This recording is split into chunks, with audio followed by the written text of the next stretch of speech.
Hello everyone. आज आपको the song of the free poem पढ़ाई जाएगी। ये स्वामी विवेकानंद की बहुत ही फेमस पोएम है। इस पोएम में स्वामी विवेकानंद जी हमें बताना चाहते हैं कि जो जीवन है वो कठिनाइयों से भरा हुआ है।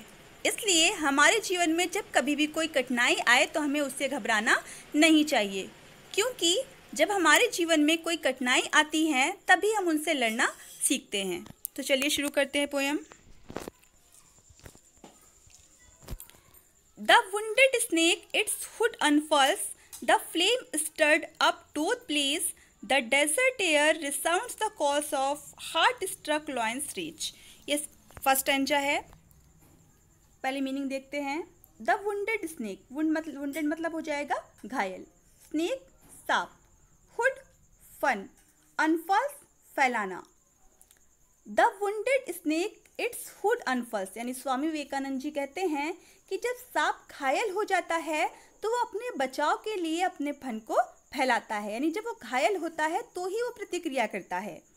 The flame stirred up doth blaze, flame miss हो जाएगी आग, स्टर्ड अप मतलब हो जाएगा हवा देना, ब्लेज मतलब जलना और तेजी से जलना। The flame stirred up doth blaze, यानी वो आगे कहते हैं कि जब आग बुझने लगती है और उसमें हवा दी जाती है तो वो और अधिक तेजी से जलने लगती है। The desert air resounds the calls of heart struck lions reach, desert मतलब सुनसान, रिसाउंड्स मीन्स गूंजना, हार्ट स्ट्रक मतलब गोली या तीर से घायल होना, लॉयन शेर, रीच क्रोध या गुस्सा। The desert air resounds the calls of heart struck lions reach, यानी वो आगे इस लाइन में कहते हैं कि जब कोई व्यक्ति या शिकारी शेर को गोली या तीर से घायल कर देता है तो शेर घायल होने के बाद दहाड़ता है या क्रोध प्रकट करता है, जिसके क्रोध से उसके दहाड़ने की आवाज़ पूरे जंगल में गूंजने लगती है। यानी शेर भी तभी प्रतिक्रिया करता है जब वो कठिनाई में होता है, वो घायल होता है। यानी इस स्टैंजा में जो स्वामी विवेकानंद जी हैं वो ये बताना चाहते हैं कि जब हमारे जीवन में असफलताएं आती हैं तभी हम सफल होने का प्रयास करते हैं। ये इसका सेकंड स्टैंजा है। The cloud puts forth its deluge strength when lightning cleaves its breast, when the soul is stirred to its inmost depth, great ones unfold their best। Cloud means होते हैं बादल, डेल्यूज मतलब होता है सैलाब, lightning मतलब बिजली का चमकना, क्लीव्स चीर देना, ब्रेस्ट छाती। The cloud puts forth its deluge strength when lightning cleaves its breast, यानी इन दोनों लाइंस में स्वामी विवेकानंद जी कहते हैं कि जब बिजली बादल का सीना चीर देती है तो बादल घनघोर वर्षा करते हैं और घनघोर वर्षा होने के कारण पृथ्वी पर चारों तरफ सैलाब ही सैलाब हो जाता है, यानी चारों तरफ पानी ही पानी दिखाई देता है। When the soul is stirred to its inmost depth, great ones unfold their best। soul means आत्मा, stirred मतलब झकझोरना, हिलाना, inmost depth मतलब आंतरिक गहराई, great ones महान लोग, unfold प्रकट करना। When the soul is stirred to its inmost depth, great ones unfold their best। कहते हैं in the same way, यानी उसी तरह से जैसे ऊपर की दोनों लाइनों में बताया गया है कि जिस तरह जब बिजली बादल का सीना चीर देती है तो क्या होता है, बादल घनघोर वर्षा करते हैं जिससे चारों तरफ पानी ही पानी हो जाता है। ठीक उसी तरह से जब किसी व्यक्ति की अंतर आत्मा को झकझोर दिया जाता है तो जो महान लोग होते हैं वो अपना सर्वश्रेष्ठ प्रदर्शन करते हैं, यानी जब उनके जीवन में कोई कठिनाइयाँ आती हैं तब वो अपनी क्वालिटीज़ को उजागर करते हैं, तभी वो अपने गुणों को पहचानते हैं।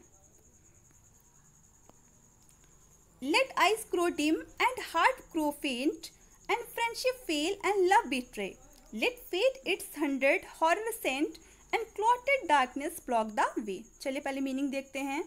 ग्रो डिम मतलब धुंधला पड़ जाना, ग्रो फेंट मतलब धीमा पड़ जाना, बिट्रे मतलब धोखा देना, फेट भाग्य, हॉरर्स भयानक चीज़, क्लॉटेड बंद कर देना, डार्कनेस अंधकार, ब्लॉक मीन्स भी बंद करना, वे रास्ता। लेट आइज ग्रो डिम, यानी इस स्टैंजा में स्वामी विवेकानंद जी कहते हैं कि ऐसा हो सकता है कि हमारी आंखें जो हैं वो धुंधला दिखने लगी। एंड हार्ट ग्रो फेंट, और ऐसा भी हो सकता है कि हमारे दिल की जो गति है वो धीमी पड़ जाए। एंड फ्रेंडशिप फेल, और ऐसा भी हो सकता है कि हमें मित्रता में असफलता मिले। एंड लव बिट्रे, और ऐसा भी हो सकता है कि हमें प्रेम में धोखा मिले। लेकिन इन सभी परिस्थितियों में हमें घबराना नहीं चाहिए। Let fate it's 100 horror cent and clotted darkness block the way, और आगे वो कहते हैं कि ऐसा भी हो सकता है कि हमारा भाग्य, हमारी किस्मत हमारे सामने सैकड़ों भयंकर चीज़ें प्रस्तुत कर दे। And clotted darkness block the way, और जो अज्ञानता रूपी अंधकार है वो हमारा रास्ता पूरी तरह से बंद कर दे, यानी हमें आगे बढ़ने का कोई भी रास्ता दिखाई ना दे। लेकिन इन सभी परिस्थितियों में हमें हिम्मत नहीं हारनी चाहिए। ये इस पोएम का लास्ट स्टैंजा है।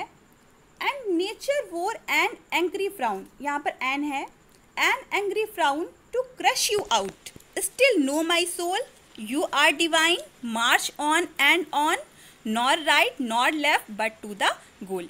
इस स्टैंजा में स्वामी विवेकानंद जी कहते हैं and nature wore an angry frown, angry मतलब होता है क्रोधित, फ्राउन मतलब होता है त्योरी चढ़ाना, यानी बहुत अधिक गुस्सा होना।